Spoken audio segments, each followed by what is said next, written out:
Welcome to another session of Out of the Abyss, Tales from the Great Sage, the story behind the story, feeding that craving that we all have for background knowledge, deeper insights, more information. Today's topic is going to be about the Underdark, or the realms, and the Overbrite. So let me explain. In the Dungeons and Dragons universe, there are planets. Those planets have continents, and those continents have two flavors.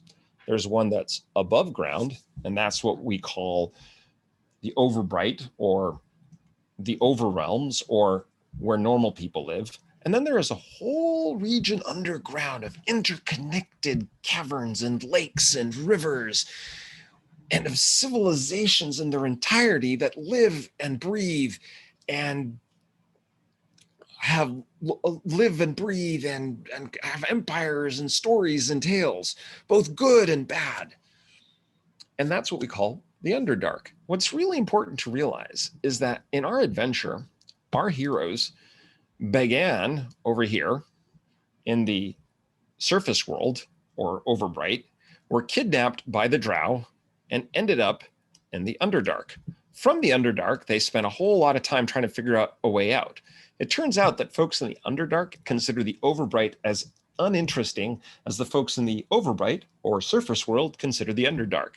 And after several weeks of adventuring, our heroes escaped back up into the surface world. Once they escaped back up into the surface world, of course, the next thing that happened was they were told, go back into the Underdark. You happen to be experts in the area, and go figure out what the heck is going on with all those demons. Anyway, now here's a couple of interesting things. You'll notice that the Overbright has got a whole bunch of cities and names and civilizations and forests and rivers. And you'll also notice that the Underdark has a lot of those as well. They're a little bit different, of course. There's the Dark Lake instead of the Bright Sea, and the Worm Writhings instead of the Big Forest, and the Labyrinth instead of the Great Glacier, but it's the same sort of general idea of different kinds of topographies and rock formations that you would find on the surface world.